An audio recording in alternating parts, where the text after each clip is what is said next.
damas y caballeros, muy buenas noches con todos los presentes. A nombre de la Cámara de Comercio, Industria y Turismo de Ancash, les damos la más cordial bienvenida a la presentación oficial del libro Ciencia y Vida, obra del destacado investigador y físico Dr. Leandro Rodríguez Valverde. Nos sentimos profundamente honrados de recibirlos esta noche en el Auditorio Guandoy para compartir juntos este espacio de reflexión y cultura que nos invita a valorar la ciencia, la educación y la vida misma como motores de transformación. Vamos a dar inicio a la presentación del libro Ciencia y Vida, para lo cual invitamos a continuación a la presidenta de la Cámara de Comercio, Industria y Turismo de Ancash, ingeniera Elena Ríos Ortiz, quien nos brindará unas palabras de apertura. La recibimos con fuertes palmas.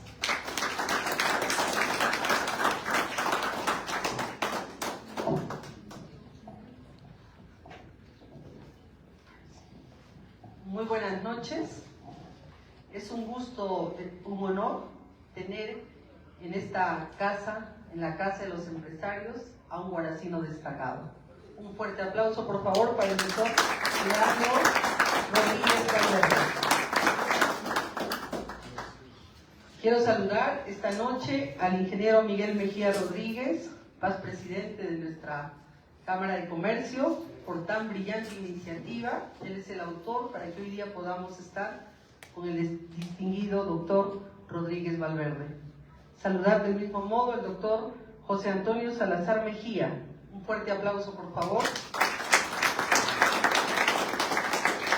A la licenciada Giovanna Cáceres y al ingeniero Edilberto Guamaní. Un aplauso, por favor.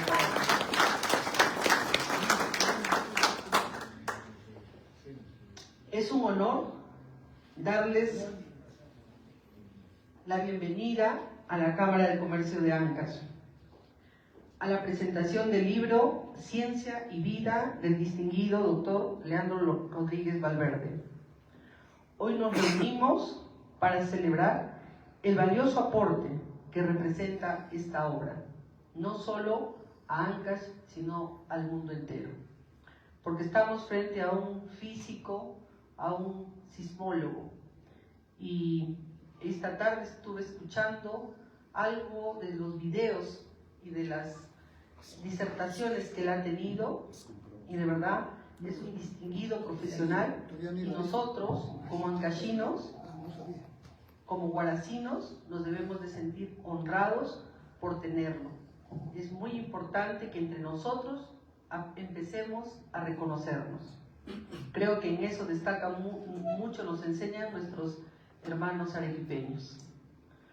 Quiero expresar mi reconocimiento al doctor Rodríguez Valverde por compartir con nosotros este proyecto intelectual, fruto de su compromiso con el conocimiento, la investigación, la ciencia y la formación de ciudadanos críticos y responsables.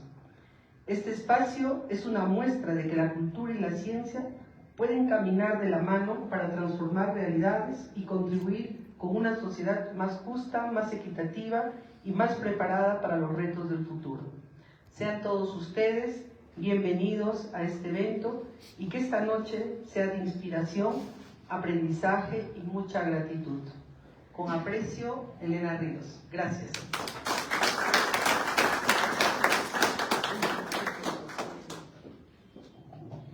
Muchas gracias, ingeniera Elena, por sus inspiradoras palabras. Y a continuación corresponde presentar al autor de esta importante obra que nos congrega a todos el día de hoy y que nos tiene reunidos aquí en la Cámara de Comercio de Ancash.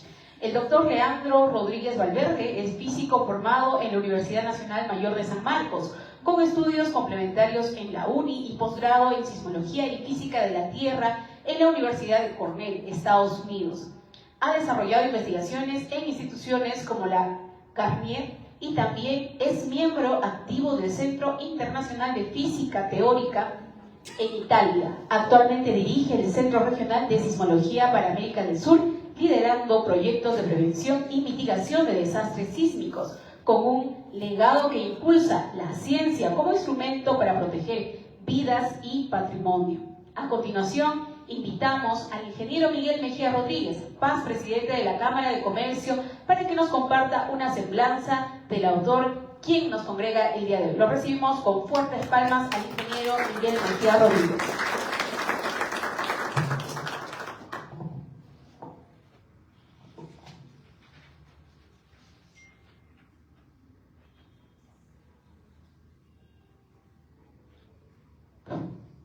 Señora Presidenta del Consejo Directivo de la Cámara de Comercio, Industria y Turismo de Ancash, autoridades presentes, señores asociados, señores invitados.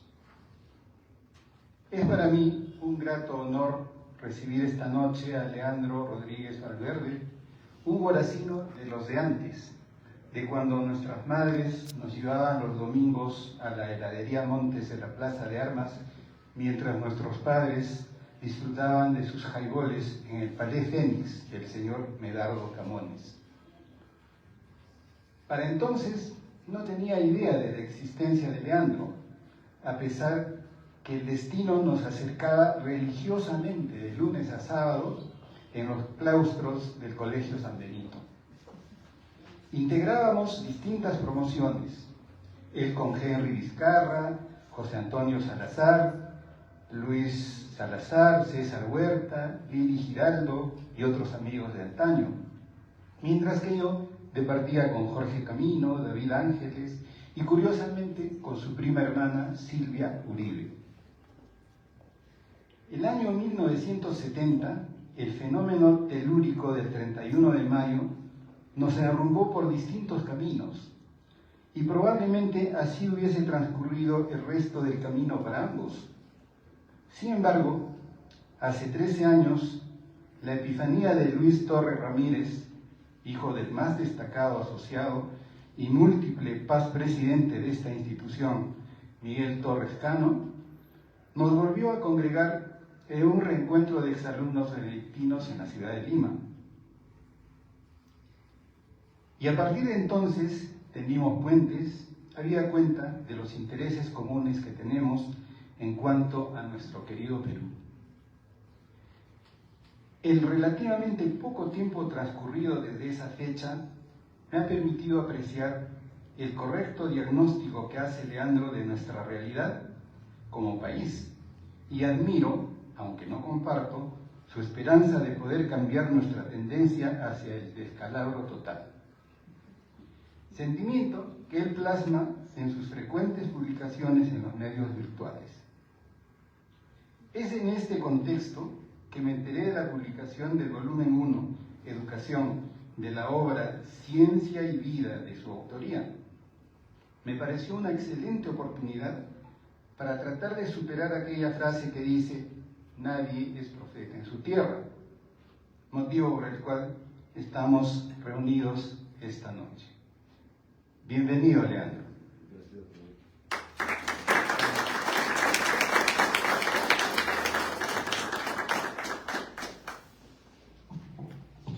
Agradecemos las palabras del ingeniero Miguel Mejía Paz, presidente de la Cámara de Comercio de Ancash, y también es importante mencionar a las personas que nos están acompañando el día de hoy en la presentación del libro Ciencia y Vida. Contamos con la presencia del señor o el profesor José Coral Valencia, también con la presencia del señor profesor Víctor Flores Valverde de la UNASAM, el profesor Herbert Vélez también de la UNASAM. También contamos con la presencia de la profesora Magali Miranda Plaza, también del Colegio Santa Rosa de Viterbo de nuestra ciudad, y también con la presencia de diferentes alumnos y estudiantes de diferentes colegios e instituciones de nuestra ciudad de Huaraz. Es momento de conocer el contexto histórico del libro Ciencia y Vida, Crónicas. Este libro es una trilogía cuyo primer volumen, Educación, que se está presentando esta noche, también tiene 2 volúmenes adicionales, que el volumen 2 corresponde a Sociedad y el volumen 3 a Ciencia. Esperamos sinceramente que pronto sea una realidad estos 2 volúmenes más para poder apreciar el total de la obra. Ciencia y Vida del ingeniero Leandro Rodríguez Valverde, volumen 1, Educación, es una obra profundamente humana que invita a la reflexión sobre la educación, la sociedad y el sentido de la vida, a partir de la experiencia personal, especialmente del terremoto de 1970 en Ancash. El autor de experiencias personales, especialmente, muestra cómo el dolor puede convertirse en un motor de transformación, cuestiona los paradigmas heredados y el sistema educativo que limita el pensamiento crítico de las personas, los niños, los jóvenes, proponiendo una educación que forme ciudadanos comprometidos con la memoria, los valores, la justicia. El libro busca despertar una conciencia activa, alentar a cada persona a asumir responsabilidades, desafiar lo establecido y construir un futuro mejor, especialmente en un país como el Perú. Unas fuertes palmas, por favor, para quien es el autor de este importante libro que tenemos el día de hoy y que vamos a presentar el día de hoy aquí en la Cámara de Comercio, Industria y Turismo de Ancash. Es momento de escuchar del doctor Leandro Rodríguez Valverde que nos comparta los pasajes significativos de su libro y nos transmita su visión de cómo la ciencia, el esfuerzo personal y la esperanza pueden construir y reconstruir destinos individuales y colectivos. Invitamos, por favor, con fuertes palmas al doctor Leandro Rodríguez Valverde para que nos pueda acompañar en la parte, sí, ahí, o si desea aquí. Aquí, adelante, por favor. Lo recibimos con fuertes palmas para conocer a profundidad la obra. Muy buenas noches con todos, distinguidos dirigentes de la Cámara de Comercio de Ancash. En especial, un saludo especial a Miguel Mejía Rodríguez, que no sé, de repente somos parientes por algún lado. Distinguidos comentaristas de esta noche nos honran, amigos que veo aquí, hermanos y hermanas de mi tierra. Yo había preparado un discurso para hablar, pero creo yo que se me ocurre decir cosas que en este momento me parece son importantes. El ingeniero Miguel Mejía Rodríguez ha mencionado un poco la historia, cómo nos hemos conocido, etc. Yo creo que en este volumen de educación, yo de alguna forma plasmo la experiencia que tuve en mi vida, no solamente con mi colegio, sino con mi padre, con mi madre y con la sociedad. Pero el colegio para mí fue un elemento muy importante educativo. No todo el colegio, hubo años en que realmente fue años negros en mi vida. Pero yo comencé a estudiar en un colegio fiscal donde mi madre era la profesora. Y era un colegio fiscal donde venían niños del campo. Había 3 años solamente, transición, primer y segundo año de primaria. Mi madre me llevaba porque no podía dejarme en la casa, desconfiaba de las, en esa época llamadas muchachas. Y todavía quien se quede conmigo, me llevaba al colegio. Y yo tenía 4 años de edad y aprendí a leer cumpliendo casi 5. Pero era interesante porque en el colegio, estos niños del campo venían 3 o 4 horas caminaban para llegar al colegio. Y eran quechua hablantes, no hablaban español. Y transición era el único año que mi madre enseñaba, porque mi madre hablaba perfectamente el quechua. Y no solo mi madre, mi padre, toda la familia de mi madre, toda la familia de mi padre hablaban perfectamente el quechua. Entonces estos niños aprendían a leer en 2 años. El primer año aprendían a leer, aprendían el castellano, y al segundo año aprendían a leer. Nosotros compartíamos con estos niños. El salón estaba dividido en 2 partes. En una parte nosotros los niños de la ciudad, en la otra parte los niños del campo. Y compartíamos con ellos. Ellos venían descalzos, venían con sus limitaciones económicas. En el bolsillo traían machca, a veces traían cancha, babitas, y nos invitaban. Y yo a veces no valoraba todavía en esa época eso. Eran niños pobres, no tenían zapatos, muchos de ellos. Pero después, ya ahora mismo, por ejemplo, cuando murió el presidente José Mujica, comprendí que él decía algo que es una verdad. Y decía, por más jodido que esté ese hermano, siempre tiene algo que dar. Y esos niños tenían algo que dar, nos daban. Entonces, no almorzaban porque había que quedarse hasta la tarde. No aprendimos nosotros el quechua. Mi madre tuvo que lidiar tanto con los padres de los niños porque les enseñaba cosas a los niños del campo, les lavaba la cabeza a las niñas porque venían con sus barcas. Ustedes saben lo que es.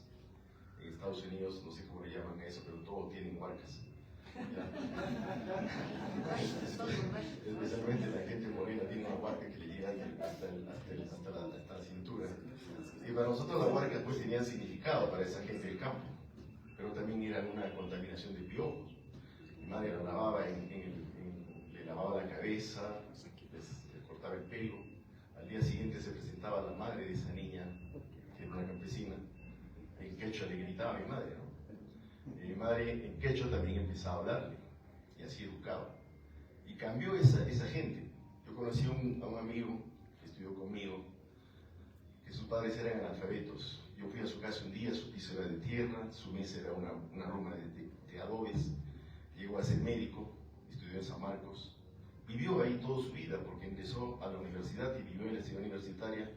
Los fines de semana iban a los mercados, no tenían un centavo en el bolsillo y le decían a las caseras: ¿me regalas una papita? Toma, hijo. El otro por allá un tomate, el otro por allá algo, y así hacía en su almuerzo. Se convirtió en médico y después yo vi, digamos, lo que hizo como médico. No fue ese médico famoso, era un gran médico, que se le veía gran médico famoso porque cobraba mucho. No, él se dedicó al pueblo. Entonces, eso fue mi primera experiencia con educación. Yo aprendí a querer a esa gente. Los fines de semana, muchas veces mi padre me sacaba y nos íbamos a las estancias. Me decía: tienes que conocerla, cómo es tu país. Y llegábamos a las estancias donde había 5 o 6 casitas. Mi padre hablaba perfectamente el quechua. Y esa gente de necesidad nos decía: tete, vamos a comer. Nos sacaban un mate con su huilla y con su papa nos daban. Mi padre con los ojos me miraba, como quien dice: tienes que comértelo. Y era rico. Yo aprendí eso, conocí esa realidad de esa corta edad.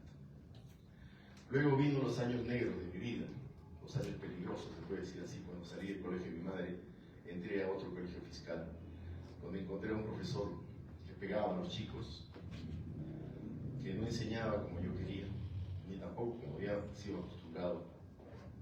Me retiré de ese colegio y fui a otro colegio, y ahí me hacían bullying, porque yo era el pituco, el que tenía todo y yo no tenía todo lo mío. Y de algún momento, ya cuando iba a comenzar el 5º año de primaria, apareció un colegio San Benito. Y mi madre llega y dice: oye, hay unos padres que han venido del extranjero, vamos a formar un colegio acá en el que fue seminario. Dice que va a ser internado. Ah, mira, qué interesante. Y yo me matriculé en ese colegio. El primer año fue 5º año de primaria, éramos 5 alumnos en el colegio, en el salón donde yo tenía. Solo había el 4º año de primaria, pero el 5º año y primer año y medio. En el 5º año de primaria éramos 5, le recuerdo los nombres de mis compañeros: Henry Vizcarra, Raúl Castillo Ríos, Edmundo López, que en paz descanse, Víctor Chávez y yo. Y los mismos sacerdotes eran benedictinos, monjes benedictinos, nos enseñaron. Recuerdo mucho al hermano Javier, que conversaba constantemente conmigo. El hermano Javier era un hermano, nunca él nos decía que él no quería ser cura, no quería ser padre, pero quería servir a los prójimos, para eso era hermano. Era un hermano bonachón, muy buena persona, pero era estricto, era muy disciplinado. Y él nos decía, nos mostraba las cicatrices que tenía porque él había peleado en la guerra de Corea y criticaba a su país porque había entrado a esa guerra. Yo recuerdo ahora con lo que está pasando en el mundo, digo, ¿cómo estos hombres, cuántos hombres como él habrán en Estados Unidos que piensan de esa manera? Tenía toda la encía de platino porque había entrado una bala por aquí y le había salido por acá. Él lo decía. Lo que yo recuerdo de ese colegio es la formación de fondo que hizo con nosotros, no de forma, no de fondo. El hermano Javier decía: ¿qué hacen ustedes cuando se levantan en la mañana? Tú, nadie le decía nada. Lo primero que tienen que hacer es tender su cama. Después, bañarse. Después, ayudar en el desayuno. Ayudar a la mamá. Ya sus cosas tienen que estar preparadas desde el día anterior. Y cada día era eso. ¿Quién atendió su cama? Todos. Yo no tendía porque la muchacha me tendía la cama. Y desde que me dijo el hermano Javier eso, yo intentaba tender la cama y mi padre me miraba y decía: ¿qué te ha pasado? ¿Por qué haces esto? Teníamos empleada que tendía la cama, pero yo después lo hacía. No tenía un baño como ahora, con agua caliente y todo, pero yo iba me lavaba la cara, me quitaba la ropa y me mojaba el cuerpo, para hacer lo que me decía el hermano Javier. Y siempre cada clase era eso. ¿Quién ha tenido su cama? Levantamos la mano. ¿Quién se ha bañado? Levantamos la mano. ¿Quién ha ayudado en el desayuno? Bueno, ahí sí no lo levantaba porque nunca ayudaba. Siempre me daba. Y por otro lado, nos enseñaron la puntualidad. Nos dijeron, esa hora peruana que ustedes dicen acá no existe. Aquí la hora peruana es la mejor. La hora peruana es la hora exacta. Aquí en este colegio así va a ser. Si usted dice, es hora peruana, padre, están límpiense la boca. Hora peruana es hora exacta. En primera reunión de padre y familia hubo a las 7 de la noche, 4 padres comenzaron. Después llegaron otros más. Cuando ya pasó media hora llegaron el resto. Y ahí una hora ya estaba casi yendo al auditorio. Terminaron la reunión y vino la jalada de orejas a los padres. Eso no se hace, etc. Siguiente reunión, lo mismo.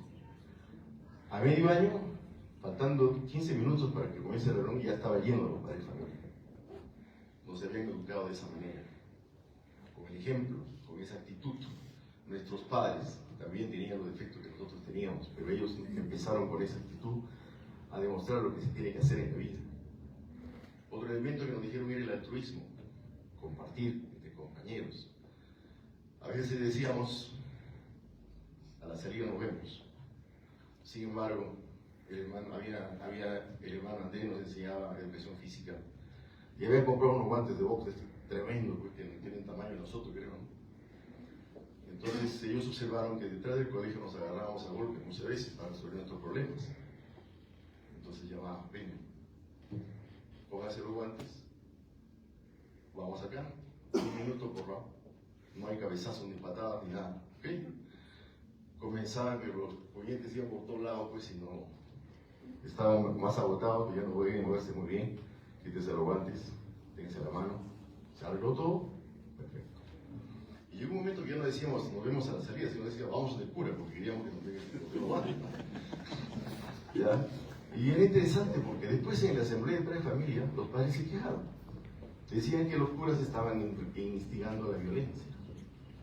Y los padres le dijeron que son unos hipócritas, porque están viendo la realidad y permiten eso. Y cuando nosotros hacemos las cosas de manera civilizada para que estos se arreglen sus problemas, ustedes critican. Otra cosa que nos enseñaron era a afrontar el fracaso.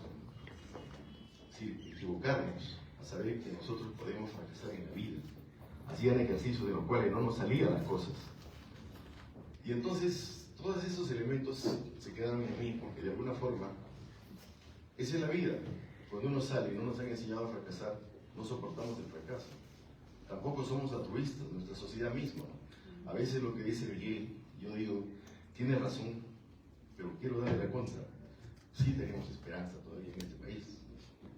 ¿No? Y eso es una cosa que se aprende. Nosotros somos conflictivos. Yo he visto en el mundo sociedades muy altruistas, la sociedad japonesa, la sociedad china misma, se ayudan. Cuando en Lima, por ejemplo, un chico aparece por San Isidro, tiene como 3, aparece otro chico, aparecen ramos de flores de sus colegas, que te vaya bien, que tenga suerte.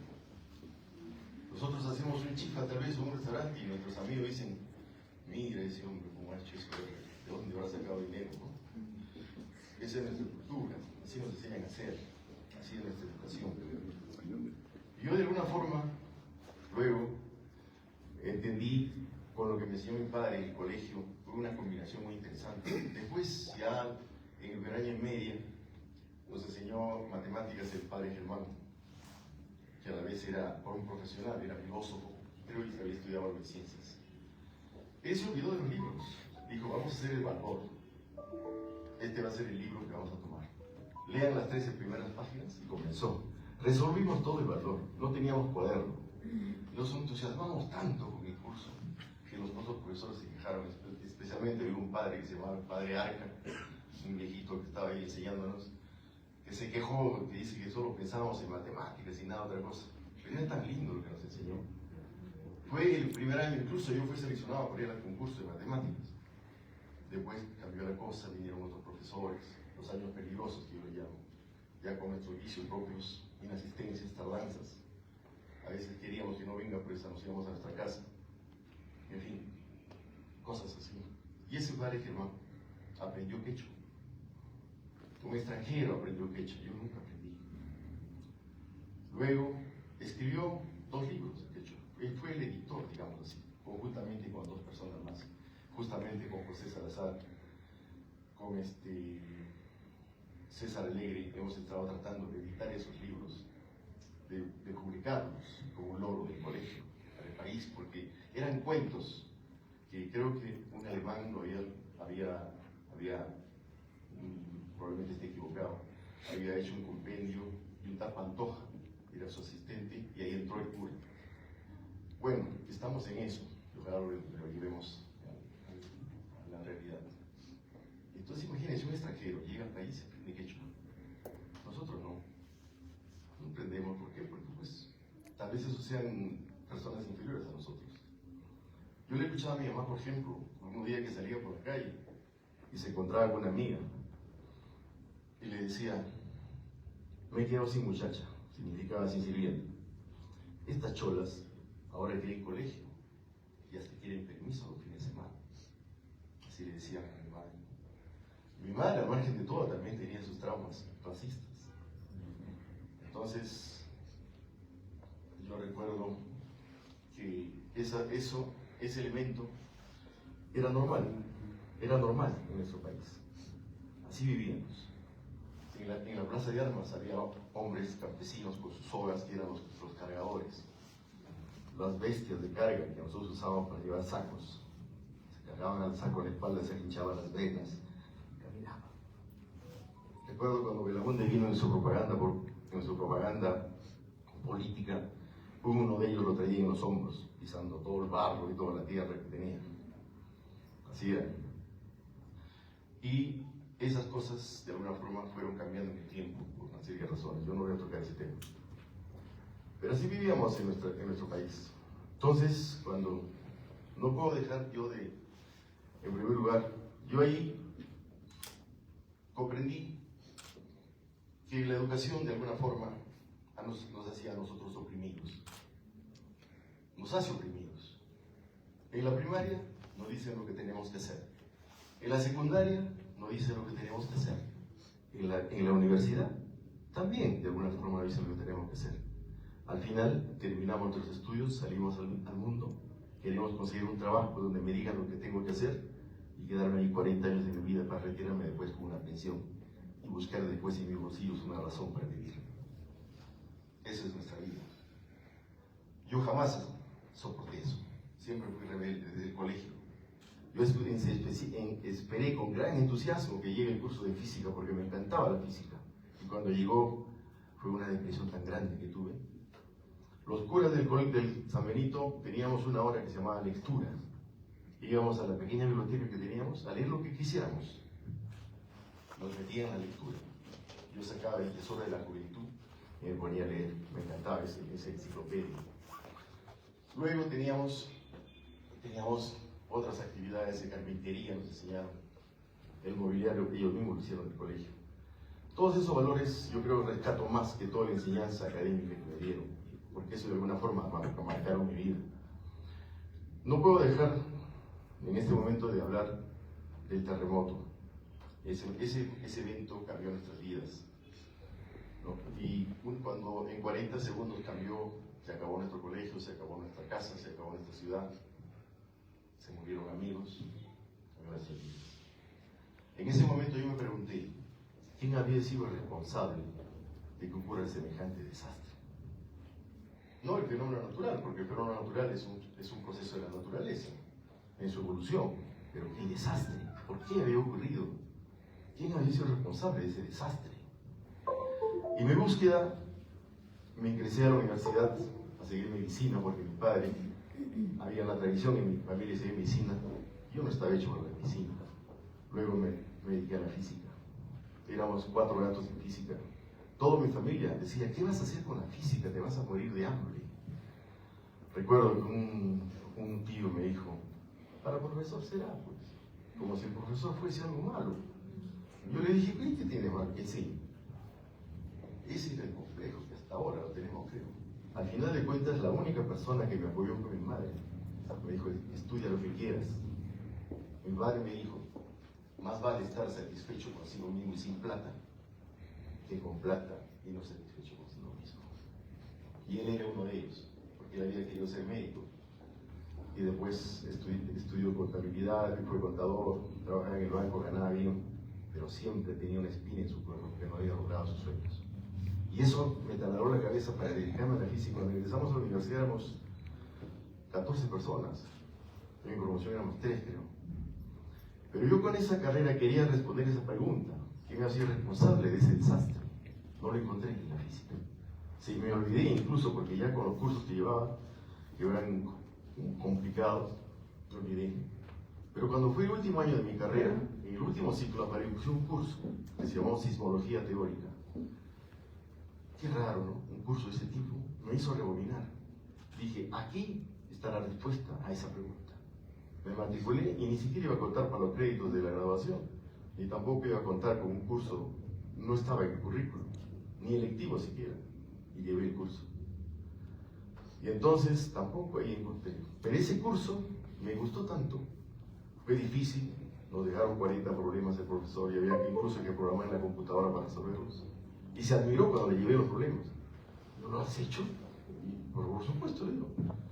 Muy bien, como quien dice, un chumpi como tú has dicho esto. Sí, claro, muy bien.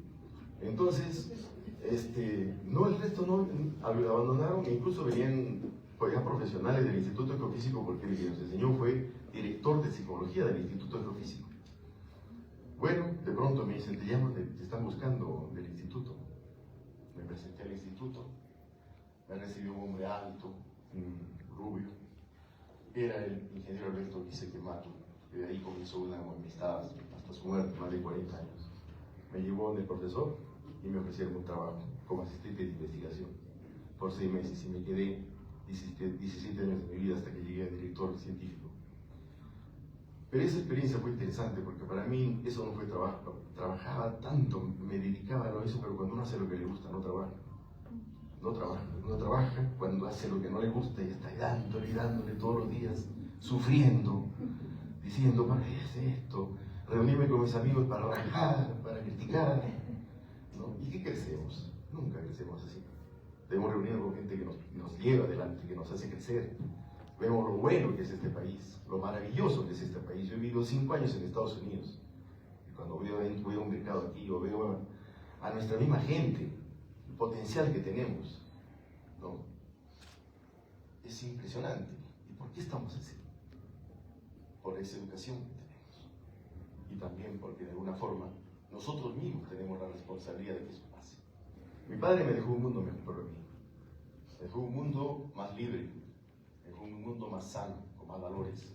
Cuando yo llegué a Lima, eran tan lindos los buses, que respetaban los paraderos, no había que andar con miedo, no nos jalaban nada. ¿Y qué mundo le estoy dejando yo a mis hijos y a mis nietos? Un mundo lleno de rejas, en las casas, en las organizaciones, un mundo donde uno vive con miedo, un mundo donde uno empieza a darse cuenta de que se han dado las cosas así. ¿Y quién tiene la responsabilidad? Yo mismo. Porque cuando me ofrecieron a nosotros cargos digamos, por ejemplo, en el Colegio de Ingenieros, hay que ir al decanato, no tengo tiempo. Vamos en esta lista, no tengo tiempo. No hacemos eso. Pero sí tenemos mucho tiempo con despachango vacío, es verdad. En cualquier lugar. Entonces, yo en este libro plasmo todo esto que les he hablado. Alguna vez, en el año 79, cuando se abre la Universidad de Ancash, donde mi padre también fue uno de los pioneros en luchar por esa universidad, donde incluso acompañamos a la marcha de sacrificio que se hizo desde Huaraz y Lima para el logro de la universidad, nos ofrecimos a colaborar con la universidad. El rector era César Carranza Sarabia, mi profesor en la Universidad de Álgebra Lineal. Entonces me llamó para colaborar. Pedimos licencia en nuestros trabajos y nos venimos. Y yo dije, ahora es la oportunidad para mí para enseñar como yo había querido que me enseñe, para hacer lo que yo siempre he dicho que quiero. Y no se imaginan ustedes lo difícil que fue para mí hacer eso. Y ahí descubrí que esos profesores que tuve no tenían la capacidad para enseñarme de esa manera. Mi esposa es testigo, porque llegamos a Huaraz, a una casa muy modesta, un hijo pequeño. Yo estudiaba de día y de noche para dictar mis clases. Ya ella estaba aburrida, me decía, por favor, deja. Estudiaba aquí, estudiaba acá. Iba a mi clase y digamos, los muchachos me daba cuenta que poco a poco se metían. De pronto eran 40 alumnos, de pronto eran 50, de pronto eran 60, volvían y empezó a llenarse. Les hablaba de la física, les hablaba de la historia de la física, les hablaba de la relación con la filosofía, les hablaba cómo se logran cosas ahí, cómo salen esas ecuaciones. Les hablaba de los problemas que tenían los científicos, que no todo en la ciencia es bonito, que por abajo también corren ríos de sangre. Les hablaba de las diferencias que había entre Newton y Leibniz, entre Newton y Hooke. Les hablaba de todos los problemas que habían y les fascinaba. ¿Cómo se logran esas ideas? ¿Cómo se lograban esas cosas? Pero me di cuenta también que eso no se podía hacer siempre. Desgraciadamente no escribí y solamente enseñé ese libro. Y alguna vez encontré en 2 libros de la Stanford, 2 libros de física que justamente lo habían sido hechos por 9 nobeles. Y en ese libro no había pues cinemática, estática, dinámica, no había. Era simplemente comenzaban con un problema y lo resolvían. Y ahí veían de todo. Solamente fue editado una vez porque después nadie pudo hacerlo otra vez. Y si ustedes entran a la red, busquen a Walter Lewin, es un profesor del MIT, un especialista en enseñar física. Es espectacular su clase de este hombre. Bueno, yo quería tocar este tema. Y en el instituto, volviendo, rebobinando, no tampoco encontré la respuesta a mi pregunta. Entonces, ¿qué hice? Me fui a la historia, me fui a la antropología, me fui a la arqueología y a la sociología. Por supuesto, me fui en el sentido de lo aficionado. Y ahí encontré la respuesta a mi pregunta. Que todo comienza con la conquista. Porque los antiguos peruanos que vivían, los antiguos pobladores de esta región, vivían en armonía con la naturaleza. Habían entendido, digamos, a lo largo de miles de años de adaptación a su medio ambiente, habían entendido cómo funcionaba ese medio ambiente. Y no solamente, y lo veneraban muchas veces, los apus, ustedes saben de eso, lo veneraban. Y los fenómenos naturales para ellos eran cosas naturales, y es más, a veces hasta festejaban cuando venía, por ejemplo, una avalancha. Las logias, ustedes saben lo que son. En esta zona, cuando los incas llegan acá, porque los incas fueron posteriores, se admiran donde habían construido sus casas los preincas. En zonas especiales donde no había aluviones. Eso lo expresa muy bien José Salazar cuando habla en un artículo que leí al preparar mi exposición, y donde dice una charla también cómo se crea Huaraz, ¿no? Y ellos festejaban las lluvias, porque las lluvias venían y dejaban tierra fértil, y eso lo utilizaban para sus cultivos. Nosotros nos matan, se llevan nuestras casas. Así vivimos. Acá en Huaraz, el 41 hubo un aluvión, el 62 hubo otro aluvión, el 70 el otro aluvión, que ya saben lo que generó. Y antes de eso, ha habido huaracinos, caracinos, yungaínos, que han ido al Huascarán y han advertido sobre lo que podía pasar. Estaban los hermanos Llana, estaban los hermanos Mautino, estaban el hermano mayor del ingeniero Jaime Morales Arnao, estaba Arturo Serrano Bernardini, un caracino. Subieron al Huascarán y al bajar les sorprendió una avalancha y dijeron, si esto es más grande se llevan a Raraíca. Eso fue el 54. Y avisaron, dijeron, puede ocurrir esto en Raraíca, nadie les hizo caso. En Lima solamente vino un militar de última hora, les publicó algo. Y cuando volvieron a subir al Huascarán, el año 64 vieron unas rajaduras enormes en la pared norte de Huascarán y dijeron, si esto se rompe, se va a llevar a Yungay y Raraíca nuevamente. Tampoco nadie les hizo caso. Incluso en el Última Hora, que fue el único periódico que está Soriano Bernardini siendo entrevistado y está señalando dónde se va a romper el Huascarán, y de ahí se rompió 5 años después. ¿No? ¿dónde está la memoria colectiva de nuestra población? ¿Dónde nuestra educación o nosotros mismos como padres decimos a nuestros hijos nuestras experiencias y les damos para que tengan memoria en este país? No hay memoria. No tenemos memoria, señores. No nos cometeríamos los errores que cometemos, no solo en desastres, sino también en la política y en todo. No hay memoria colectiva. Hay que formar memoria colectiva. En el colegio, por ejemplo, hay que enseñar historia de los desastres. Porque los desastres han cambiado sociedades. El terremoto de 1746 es el que estamos esperando que ocurra y que va a ocurrir en los próximos 5 años, probablemente se dé. Fue un gran terremoto que tuvo una modificación 9. Bueno, eso es lo que descubrí. Y vino acá un investigador de nombre Anthony Oliver Smith, hizo su tesis doctoral en antropología con el desastre que había ocurrido. Y él, en su tesis, dice: la zona de Callejón de Huaylas, antes de que ocurra este terremoto, ya era una zona de desastre.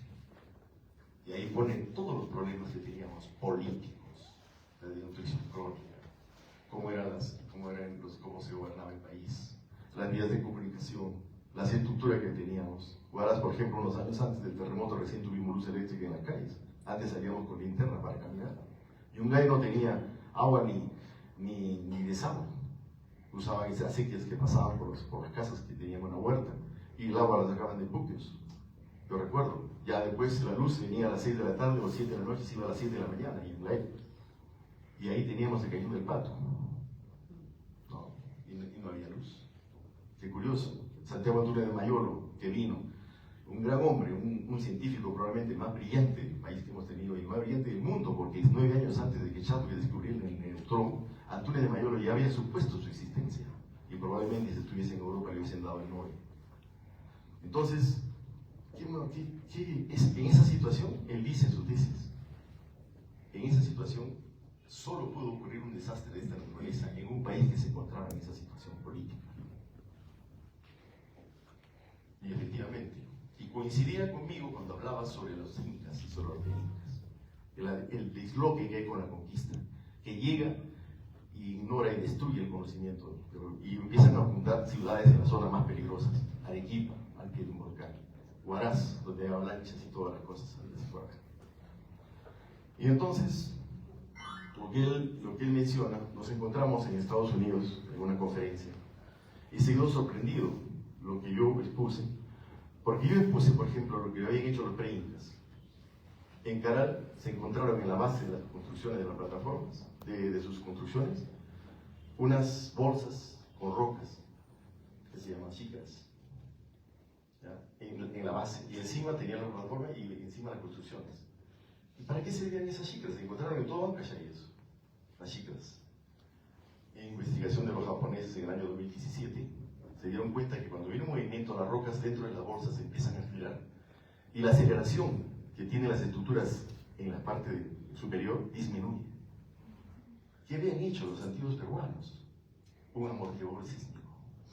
Hace 5.000 años hicieron un amortiguador sísmico, señores. ¿Pueden creerlo? ¿Dónde quedó ese conocimiento? Y lo hemos descubierto en el año 2016. Y lo que se va descubriendo además, no solamente en eso, en medicina, ya curaban dientes. Hay cosas que se han descubierto ya y curaban caries. Pueden creerlo. Todo eso perdido. Empezamos a fundar ciudades como Huaraz, calles angostas, una plaza de armas, salían calles, construcciones altas que adobe. Entonces, él escribe un libro y dice, el terremoto de 400 años. ¿Por qué? Porque ese desastre se gestó hace 400 años, cuando justamente eso estaba pasando. Entonces, ese momento, estoy hablando del año 2020, que me encontré en Estados Unidos después de la pandemia con él. Y que respondí esa respuesta que me pregunté en el colegio cuando estaba bien. Y todas esas experiencias lo he plasmado en la parte de sociedad y también en educación. Ver cómo realmente se tiene que trabajar en ese aspecto, ¿no? En el fondo. Tenemos que darnos cuenta a los profesores, por ejemplo, que cuando viene un grupo de niños, no son iguales, pues. Los niños, algunos vendrán con hambre, otros vendrán con sed, otros vendrán con problemas en sus casas porque sus padres han peleado, otros vendrán tal vez no tienen papá, otros tal vez no tengan nada. Y a ellos vamos a enseñar. Y Y nos olvidamos de todo lo que eso representa y empezamos a enseñar tal cosa. Ya los países adelantados, no en este aspecto Estados Unidos, porque Estados Unidos no le preocupa eso, pero sí en Europa se están preocupando de la felicidad. India también es uno de los países que está preocupándose de la felicidad. Y la felicidad implica que comienza desde ahí, enseñar a los niños eso, que lleguen, que se relajen, que sepan a entender su ambiente, que empiezan a entender el fracaso, que aprendan a colaborar entre ellos, que aprendan a vivir en equipo, que sean altruistas, que sean fieles, que se respeten, cosas que nosotros no hacemos. Entonces, todas esas cosas lo plasmo en mi libro, con ejemplos, con experiencias, con situaciones de ese tipo. Y escribí ese libro porque de alguna forma escribí artículos y personas como Miguel, que leen, y que no solo leen, sino también opinan, que es lo más importante, me decían, escribe, plásmalo en un libro. Y al final me decidí y lo hice, y gracias al apoyo del ingeniero Guamaní y el equipo de historia de la UNI, pudimos lograr sacar el libro. Bien, yo, eso es lo que, esa reflexión me llevó a escribir ese libro. Y quisiera leer simplemente 2 párrafos de mi discurso que había preparado, que no sirvió para nada, de verdad. Esa reflexión, la que me llevó a escribir este libro, como les digo, porque no basta con conocer la ciencia, si esta no va acompañada de conciencia histórica, de ética y de compromiso con nuestra sociedad. Y porque creo con firmeza que la educación es un verdadero camino para cambiar nuestro destino. Vivimos en una época en que la tecnología nos permite alzar la voz, compartir ideas, construir redes, comunidades, sueños. Y es precisamente eso lo que me movió a escribir. Y también fue gracias a los lectores de mis crónicas, de quienes me pedían una recopilación en forma de libro, que hoy tengo el gusto de presentar. Este volumen en este lugar mágico, que guarda en sus montañas la memoria de quienes fuimos y el potencial de quienes podemos ser. Cada uno de nosotros, con lo que sabe y con lo que hace, puede aportar un granito de arena en la construcción de un mundo mejor para las generaciones que vendrán. Agradezco profundamente al ingeniero Miguel Mejía, gestor de este evento, y a la Cámara de Comercio de Ancash por su apoyo, pero sobre todo agradezco a ustedes, hermanos y hermanas de mi tierra, por darme la oportunidad de compartir lo poco que sé. Me siento honrado, emocionado y lleno de esperanza. Muchas gracias.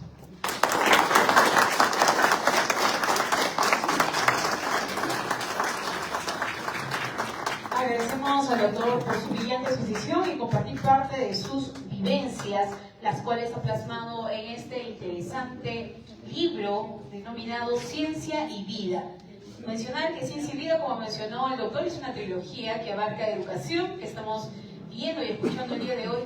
También tendremos el segundo tomo de Sociedad y Ciencia.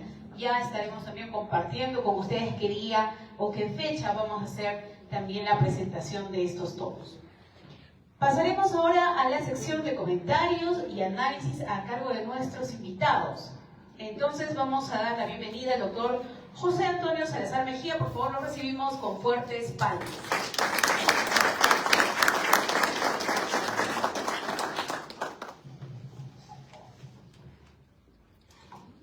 Para que no escriben el cuello, mejor me paro, ¿no? Pero van a tener esa dinámica.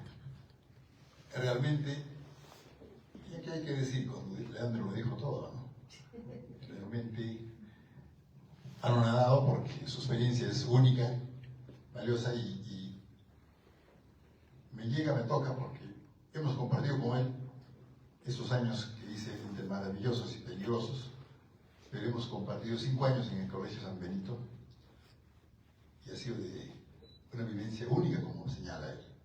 El día 24 estuve en Shalai, en el fondo que administra mi hermano, y le decía, ¿no? El viernes tengo que presentar el libro de Leandro. Ucha, me dice, ¿qué va a hacer de Leandro? Tienes que hablar, me dice, del fenómeno del niño. Porque en mi entender, dice mi mellizo, ese es el tema que ha cambiado las sociedades. Y nuestros antepasados, como muy bien lo ha hecho Leandro, entendían muy bien el fenómeno del niño. Porque son los desastres, también lo ha dicho Leandro, los que cambian las sociedades. Y me remito a los hechos, ¿no? este gringo que está estudiando Chavín, el famoso John Rick, que tiene ya 25 años y no produce casi nada, por lo menos una cosa interesante me dijo: hemos descubierto una pared que se ha caído y no ha sido reconstruida. ¿Qué significa? Que hubo un terremoto y que si no la reconstruyes porque ya ahí empezó el colapso de Chavín. Quiere decir que Chavín termina por un gran terremoto que probablemente sucedió hacia el año 500 a.C. 300 años después ya no existía Chavín. Y cuando se habla del fenómeno de la cultura mochica, por ejemplo, también es eso, un fenómeno del niño que hizo que una sociedad que había llegado a cúspides nunca vistas colapse. Los Nazca igual, ¿no? Mucho me preguntaba, me decía, me preocupa el tema de los Nazcas porque todavía no hay estudios, porque ya de los mochis están hablando del fenómeno del niño. ¿Qué fenómeno del niño afectó a los Nazcas? Entonces los antepasados vivían pendientes de ello, pendientes de estos temas. Y las deidades funcionaban cuando te prevenían de esos desastres. Pero si a una deidad se le escapaba eso, ya fue, como dicen, ya terminó su dominio cultural o religioso y tenía que empezar otro tipo de relaciones y sociedades. Pero ven ustedes cómo nuestro pueblo sí tenía ese contacto permanente con la naturaleza y que, muy bien lo ha señalado Leandro, lo hemos perdido. Entonces, ¿de qué estamos hablando? ¿Y por qué hago esta introducción? Para señalar que los temas que abarca este libro, son realmente fundamentales y valiosos. Yo he hecho el prólogo del libro, es muy corto, muy sencillo, a pedido de Leandro, y este capítulo me corresponde porque me toca bastante y me gustó mucho esta parte porque yo soy profesor de formación, de educación, y lo que comenta Leandro y su mamá, yo lo he vivido, ¿no? Porque yo empecé a trabajar en zona rural y cuando comento con mis compañeros, este año estamos cumpliendo en mi promoción las bodas de oro en la escuela normal. Acá está Mari, que ha sido también de las promociones anteriores. Está Nelly Villanueva, que fue nuestra profesora. Él el día 6 debía darnos la clase del recuerdo, pero nos abandona Nelita, pues acaba el día 5. Le solicitan su presencia en Lima. ¿Qué se va a hacer? Pero hubiéramos querido escucharla. Y cuando conversamos los amigos de la promoción que nos hemos reunido, concluimos en algo, ¿no? Que fue una promoción bastante informal, se puede decir así, y muy especial porque casi no estudiamos. El primer año ingresamos al año 72, les comento, ¿no? A los 3 meses de estudio se reorganizó la escuela normal y paramos 4 meses. Volvimos en octubre y diciembre ya terminaba el año. Entonces, ese primer año, nada. El 73 fue el año que vino el ministro Carpio Becerra, ¿se acuerdan ustedes? Inauguró el local antiguo de la Libertad. Esperamos que nos diga que traía la universidad. Nosotros hemos luchado por la creación de la universidad. No dijo eso y se le corrigió a pedradas. Y con las persecuciones, yo era dirigente, y los encarcelamientos y todo, ese 73 tampoco estudié. A cabalidad, mejor dicho. En el 74 fue lo mismo. Hubo la huelga del sur, el profesor Paredes, un cajamarquino, que igual que el padre Germán que dice, lo han conocido, ya falleció. En Cajamarca no hablan el quechua. Vino y aprendió a hablar quechua, ese señor ya escrito en quechua, y era un gran docente. Él era dirigente del SUTE, porque él sí se comprometía, ¿no? Y la BIP, Seguridad del Estado, que decía, Paredes dirigente del SUTE, Salazar dirigente de los estudiantes, los dos adentro. Ese 74 tampoco estudié. Y el 75, el año que salió la ley para que todos los alumnos de promoción nos hagamos cargo de un aula en un colegio. A mí me tocó a Santa Rosa, y los cursos llevamos a distancia. Entonces, con esto, ¿qué les digo? Que mi formación docente fue deficiente, totalmente, ¿no? Por esas circunstancias ajenas a mi voluntad. ¿Y qué hacía yo en las aulas como profesor? Pura intuición.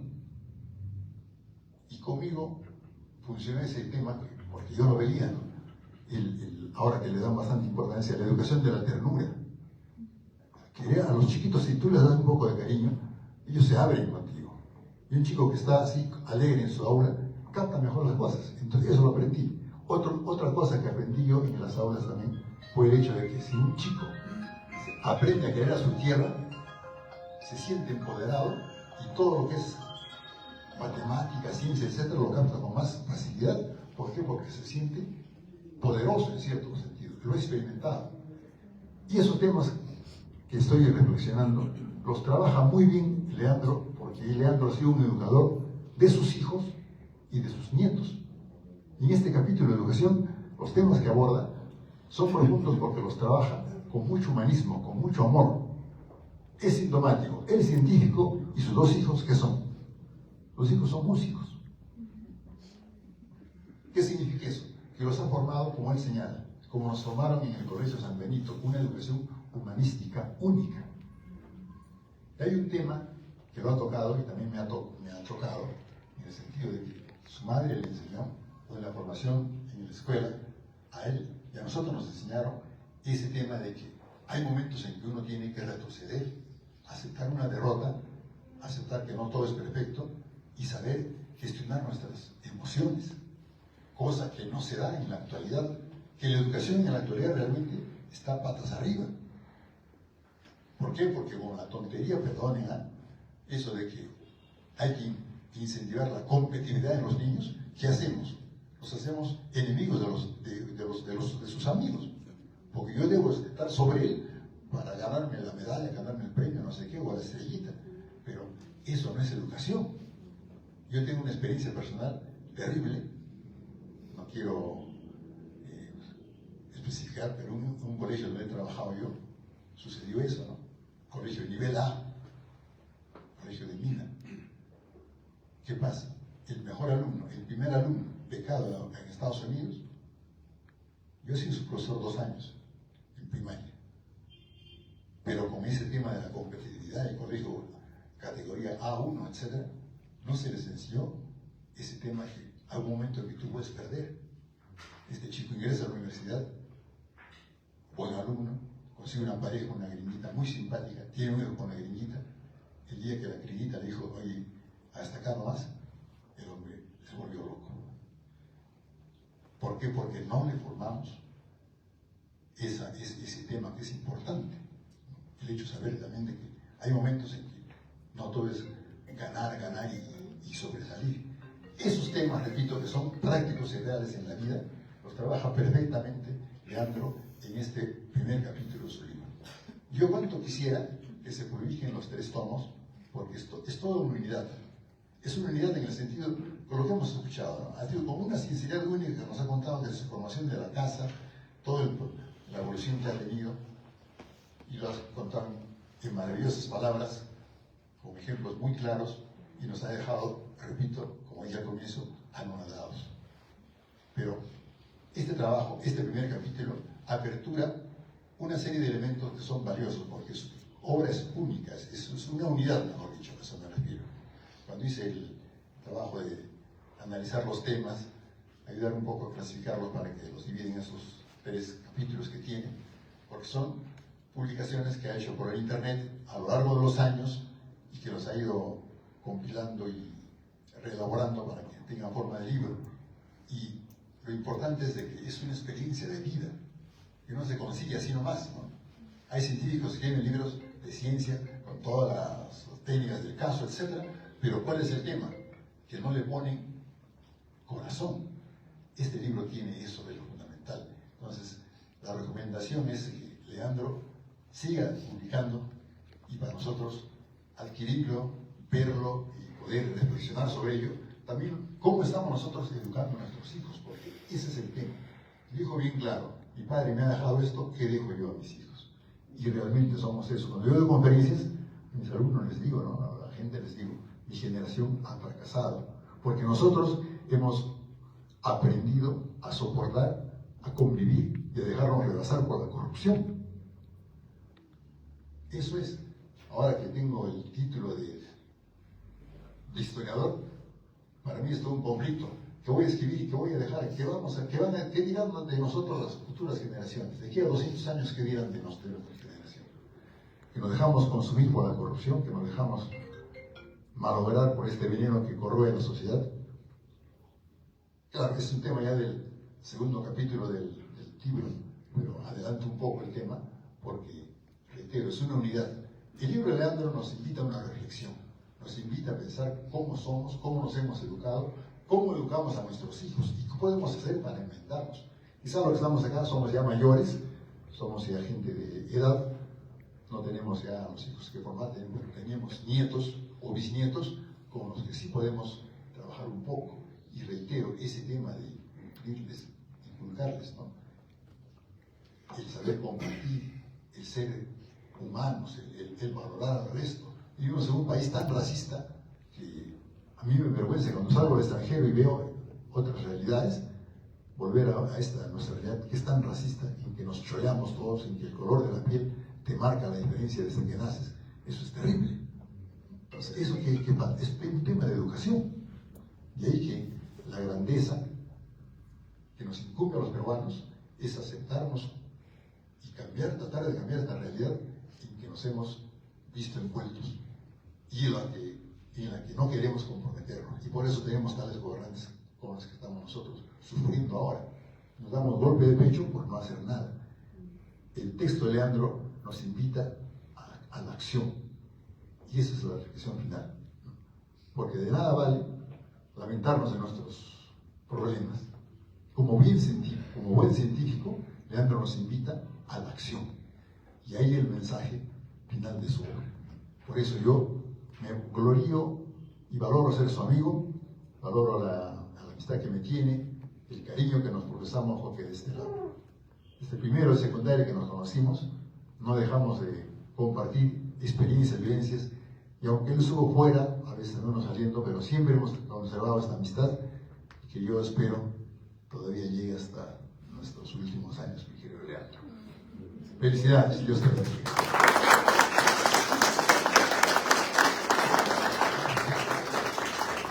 Muchas gracias al doctor José Antonio Salazar Mejía con la reflexión de qué nos dejaron nuestros padres y qué es lo que nosotros vamos a dejar a nuestros hijos. A continuación, invitamos a la licenciada Giovanna Cáceres también para que pueda formar parte de esta sección de comentarios y análisis de esta interesante obra que ha sido, por supuesto, por aquí el doctor que nos acompaña. Adelante, por favor, licenciada Giovanna Cáceres, para que pueda compartir su reflexión referente a esta interesante obra, Ciencia y Vida. Muchas gracias. Bueno, buenas noches a todos. Mi agradecimiento al ingeniero Miguel Mejía, a la ingeniera también Elena Ríos, por darnos esta cálida bienvenida, por abrirnos los brazos de esta manera que estamos, como dice mi apóstol, ¿no? Bendecidos de alguna manera, ¿no? Bueno, yo no me voy a extender mucho porque ya, como dicen, ya Leandro ha explicado todas sus vivencias, lo que lo ha marcado en la vida y le ha hecho todo el tiempo estar produciendo, ¿no? No es que de un momento a otro él haya decidido escribir un libro, sino que siempre le está cuestionándose todo, ¿no? Bueno, yo quisiera contarles tal vez las experiencias de que fuimos muy jóvenes, ¿no? Cómo lo percibía él, ¿no? Y cómo esta inquietud de cambiar el mundo, pero que a su manera él ha logrado hacerlo en muchos aspectos de nuestra familia. Cuando él estaba estudiando en la universidad, yo también estudiaba en la universidad. Yo pertenecía al campo de letras, él el de ciencias, y siempre nos encontrábamos, buscábamos un momentito para compartir.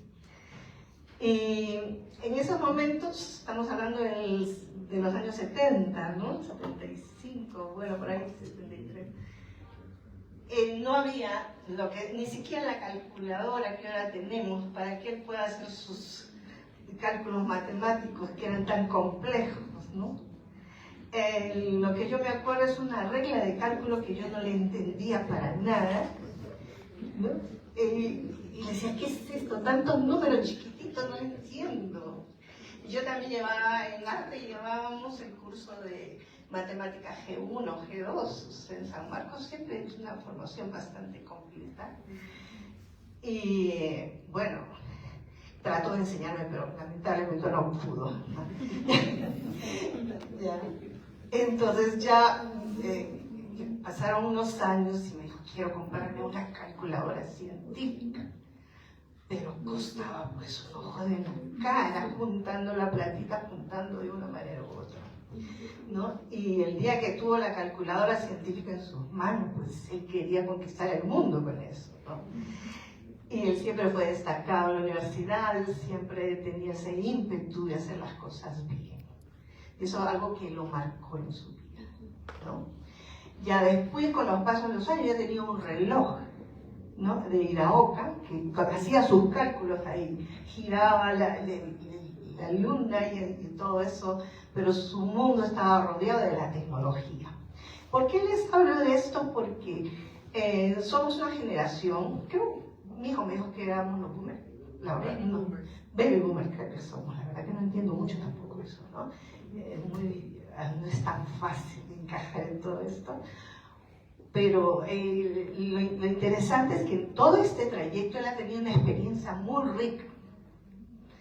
Es que no tener ni una simple calculadora para sumar y restar, y después tener en sus manos la primera PC, él estaba pero prácticamente lleno de ese ímpetu que lo caracteriza, pero con ganas de conquistar el mundo con esta primera PC. Tuvimos la suerte que voy a tratar de saltar un poco, ¿no? De cuando estuvimos en Italia, le dieron un presupuesto para que se compre la primera PC. Y una personal computer para entonces era pues $5.000, $7.000, era carísimo. Pero la tuvo en sus manos y empezó él a tratar de formar toda una generación de no solamente alumnos, sino compañeros, colegas. Y él siempre compartía información.